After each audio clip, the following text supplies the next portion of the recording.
Morning world, it's Hippy Trev here. Another beautiful day up here in paradise. Roll the intro. Hi, Hippy Trev here and welcome to my channel.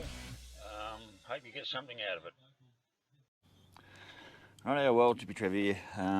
So this is a video I sure as shit didn't want to make. Big thanks to everyone who has left comments on about the boat. Maybe what's going on, what's not going on. A few people said, yep, it's definitely the transmission. Other people saying it's flexi plate, it's cracked, or bolts have come out behind the flexi plate.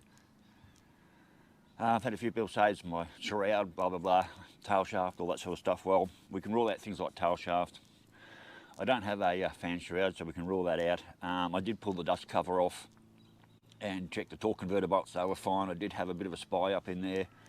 Didn't see anything wrong with the flexi plate, didn't see any cracks or that. I did give it a fair bit of a wiggle. There's enough movement there in the torque converter back and forward that if something was wrong with the flexi plate and those flexi plate bolts had come loose, there would have been some movement there, but there was nothing there. And not only that, if I really want to check them bolts, I do have to pull the tranny out, which I'm not doing as yet. We all know I found a bit of clutch plate material in the bottom of it. I adjusted the bands up. The automatic seems to be running okay, but bottom line is the noise is still there. And then anyway, I got this email a couple of days ago. It's really starting to sink in. I've only read it through once, and then I've printed it out, and I'm going to read it out to you guys on just how intense it is, and very intense it is. Put my heart and soul into this car, put my heart and soul and everything I had into building this engine. And anyway, I have to wear my glasses because I'm getting old, going blind. Well, actually I'm not going blind, but I just can't see to read. So unfortunately I need my glasses, and I'm over being embarrassed by it. So anyway, let's get on with this email from a Christian Clary who sent me this email, and it's sort of starting to sink in. This is certainly something I didn't want to read. When I read through it, my heart just sank, and as I said to him, there's nothing in here that I wanted to hear, but obviously I needed to. So anyway, let's get on with this email. So, hey Trev, please forgive my reading too, as I am somewhat dyslexic, so I don't always get the words right, but I'll try and do the best I can, and I'm certainly not very good at reading off the paper for the first time. Hey Trev, had a chat with my 64-year-old boss today about your trans. He said, the clutch lining you found in the pan was definitely from reverse clutch pack. Yes, Wayne all that said that. He's been building trannies all his life. He said it's common for them to come apart like yours has, and looking at the black stuff you had to clean off the bottom of the pan, I'd say your trans has a few Ks on it. But that's not to say it's fucked. Just keep driving. Not to say that it's fucked, just keep driving, in other words, but take it easy in reverse. Okay, I can do that. I explained to him the noise you are getting. I'll start again, please forgive me. I explained to him the noise you're getting, and he agreed it wouldn't be in the trans, and agreed it's likely worn exhaust lobe. What's happening when the piston comes up to push out the burnt fuel air? It can't escape properly because the valve isn't opening much. When the piston is at the top of the exhaust valve, it is not quite closed and the inlet valve is just starting to open. This is called valve overlap. It helps with taking the intake off fresh fuel of the air. In your case, where the valve is not opening much, not letting the exhaust out properly, you end up with compression in that cylinder where it would normally go out fully open exhaust valve. And as the inlet valve starts to open, that compression flows out through the inlet valve, giving it a pop sound. So, do we understand what I've just said there? I said my reading's not very good. Why doesn't do it at idle or low RPM, I hear you ask? It's because the butterfly in the carb is mostly closed, or 90% closed at idle. So if you give it a high vacuum in the I'll start again. 90% closed at idle. So if you give it a high vacuum in the inlet side of the engine, under these conditions, the piston does not get much air and fuel to compress, so there is no popping. But when you stick your foot into it and open the butterflies, there's lots going into compress, burn, so lots to be pushed out the exhaust valve. But when a full loaded of intake cannot get out the exhaust properly, some of it will be pushed through I'm not sorry about this. But when the full load of intake cannot get out of the exhaust properly, some of it is pushed through the starting to open inlet valve while there's valve overlap. I'm hoping this is making sense, mate. Unfortunately it is. So why no ticking? Good question. The cam is ground in such a way that they call baseline. In other words, 3/4 of the cam lobe is a complete circle, the other quarter of the circle is the lobe. The taller the lobe, the more lift the push rod and rocker opens the valve on the valve train. Push rod. So, oh God, I'm terrible. I'm going to do that again. The other quarter of the circle is the lobe. The taller the lobe, the more lift the lifter, the push rod, the rocker, and the valve opens the valve train. Push rod, valve train, push rod. The rocker and open valves. The rocker opens the valve. The rocker opens. The rocker and open valve and valve train. Oh God. The height of the lobe is measured from the point of the lobe. If it were the height of the lobe, it is measured from the point of the lobe where it is a full circle to the top of the lobe. In other words, the measurement is taken from the cam's baseline, the circle part of the cam, but without the lump to open the valve. God, I'm terrible at this. So for 3/4 of the time, that lifter is riding on the turning cam that is riding on the cam's baseline. Yes, so on the unload bit. Under these conditions, the valve train has no clearance because the clearance has been taken up by the oil pressure in the lifter. In your situation, even though your lobe, he says lobe, but even though your lobe is worn down, not opening the exhaust valve as much as your lifter hasn't worn enough through yet to allow clearance when it's riding on the baseline. That's not to say it isn't worn or hasn't worn. It will mushroom out the bottom, but there's still enough lifter there to keep the clearances tight in the valve train. But given time, it will wear to the point that there won't be enough there, and you'll start to hear a tick. As for that lifter that ticked occasionally, it was the lifter and lobe clicking as they were wearing themselves out. If you put on a straight edge across the face of the new lifter, the face that runs on the cam, you will see that it is not flat. They have a slight high point in the centre, and the lobe face isn't ground square either. It slopes on one way slightly. These two angles make the lifter rotate in the block as the cam turns, but when there is no matted at run, when there is no mated at the run-in, they stop turning or they will not turn properly. When they don't turn as they should, they will wear more in one spot, so the face and the lobe is uneven. As it is trying to turn, they will jump around from high spot to low spot. It is while it is in the low spot that you can hear the ticking until the lifter pumps up again and takes the clearance out again. I'd say your lifter has stopped turning now because it is worn in such a way that it cannot turn, so it can still keep the valve train tight but not turning anymore. Hope this makes sense to the topic, fella. It's quite complex, but that's the simplest words I can use for it. I reckon if you warm up and listen to the exhaust island, you'll hear it going deep, deep, deep, deep, deep, deep, deep, deep. This will be the cylinder with the crook lobe not firing as well as the rest because it's having trouble getting rid of the burnt fuel. Thus, you can't get fresh stuff in.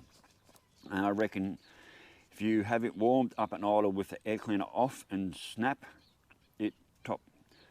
Okay, and I reckon if you have it warmed up and idling with the air cleaner off, snap it top full throttle, you'll be able to hear the noise as it gets up into the revs. Give it a good rev and you should hear it.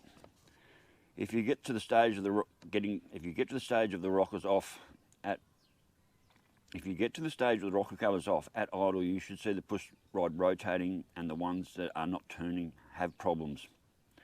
I hope this helps. Fucking cars, they try us, eh? Well, thank you, Christine Cleary. I know my reading wasn't very good.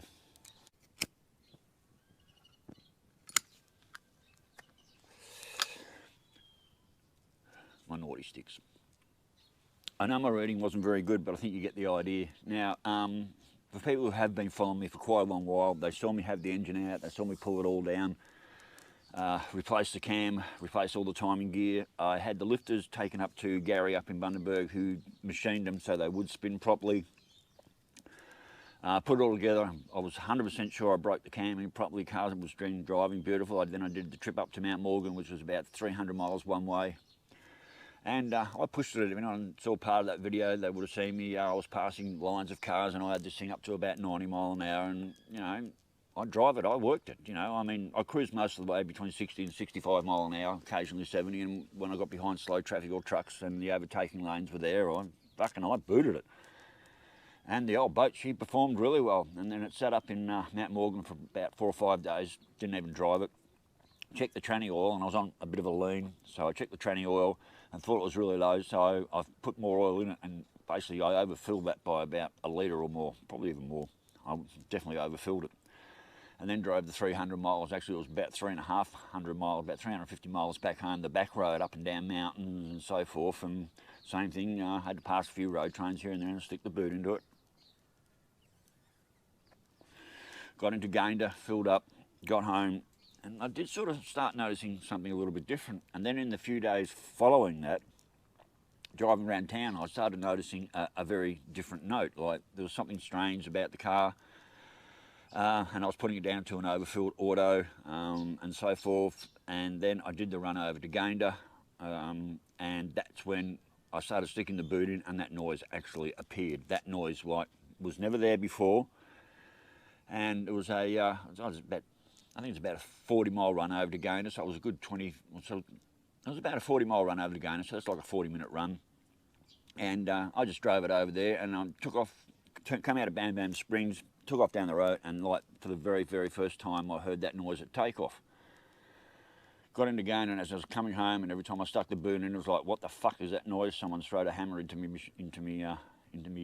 Someone's thrown a hammer into the car somewhere. And anyway, so did all those test drives that everyone saw, and everyone had their comments and so forth. And people were telling me I've done a lobe on the cam. I'm thinking, well, fuck no, I haven't. You know, I've just put a new cam in this. I've broken it all in. There's no way that's going on. It's got to be the transmission. So then I did the transmission drain. We found a bit of reverse clutch plate in the bottom of the pan there, and instead of waiting, I just gummed up the cork gasket, sealed that up, completely flushed out the filter, took the band adjustment off and adjusted up some of the bands there, put it all back together and drove it again. Excuse me. Put it all back together and started driving it, and like the auto was just performing way better than it did, but the noise was still there. And then mate Wayne up in Bundy came back and said, oh yeah, you've lost your friction plate, blah blah blah, and that's, you know, the noise in the auto of things moving around in there. And I kept saying to everyone and kept telling me it was a worn lobe. I said, no, it's not the bloody lobe. Denied all that. It's got to be the auto, 100% the auto. And then yeah, Christian Cleary sent me this email, and I read through it. I was like, holy fuck.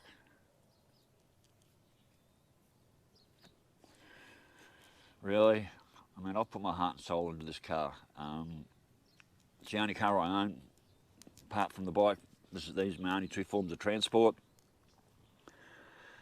Someone did ask me as well as him, someone did say do a cold startup with the microphone out the back of the car so they can hear the start from idle, so I'm going to do that right now.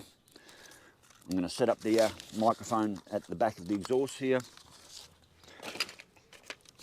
Car hasn't been started this morning, so everyone's going to hear it at first start up from warm up right the way through to idle, which takes a couple of minutes. So it's going to be a little bit of a, you know, there'll be like 4 or 5 minutes there before I can just take the foot off the accelerator and let the car idle. So we'll just have to persevere through that. I'm not going to edit any of that out. I just want to hear it all the way through, and I want everyone else to hear it all the way through. My heart's broken. The back dog bit me in the arse last night when I finally realised what is going on. All right, maybe just a cam to some people, but you know, replacing a cam on a motor, especially on a V8, is a fucking huge job, and I just never thought I'd have to go through this again. I don't believe this motor's toast. I believe it's a good motor. I've got those really good heads on there. I've just put so much work into getting this motor up and running. I thought I broke the cam in properly. Why it's tuned to low about, noisy fuck. Why it's tuned to low about, I don't know. I had all the brand new lifters machined from Gary up in Bundaberg, who I bought the extremely worked heads off. Anyway, let's set up the mic. I'll just put you back a bit.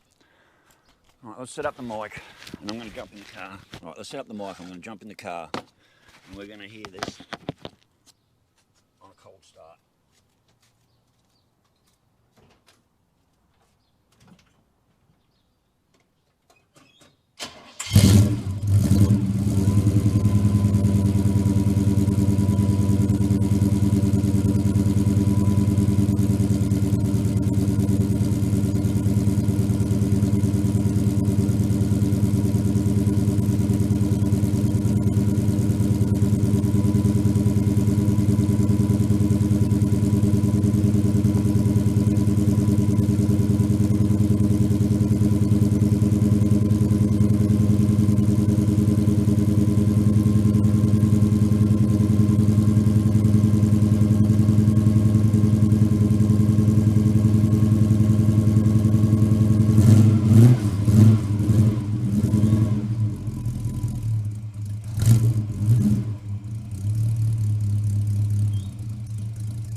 So, have we heard enough? Does anyone still believe I have a worn lobe, that it's making all that noise under pressure, like when I put the boot into it? To me that car sounds perfect. To me the engine sounds fine. Doesn't sound like there's anything going wrong there. I'm going to go and pop the bonnet and just bring her up to a little bit more revs. We'll have a listen to what goes on there. So I did a cold start up. I held her at 1000 RPM and then back down to about 500 RPM, and now she's just ticking over at about 400 or 500 RPM. I'm going to go pop the bonnet, give the accelerator a bit of a tickle, and we'll see what it does.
Well, I heard it. I heard it up the engine, right down the back of the motor, on number 8 cylinder, maybe 7 or 8 cylinder. I definitely heard a horrible crackle noise that should not be there. I guess I just drive it and look after it, and I don't know what to do. I really don't know what to do. I'm just seeing there, bit of moisture, bit of wetness there on the ground, out the left bank. Nothing out the right bank. There's something there on the left bank. I certainly did hear a noise in the back of the motor when I gave it a full rev. I did hear a crackle noise there. It almost sounded like a leaky exhaust or flange, but it seemed to be coming from the very back of the motor.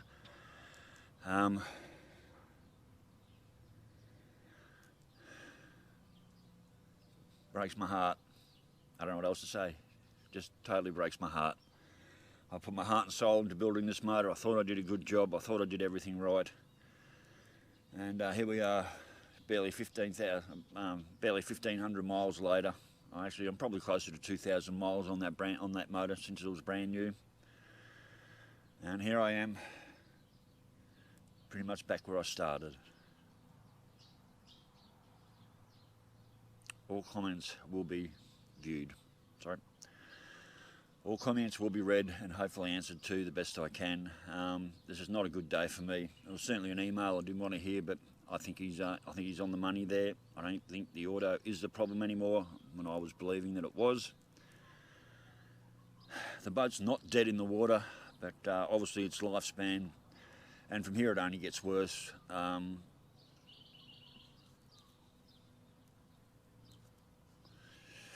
Absolutely heartbroken. Stay safe, keep your knees in the breeze, and I will catch you later. Bye.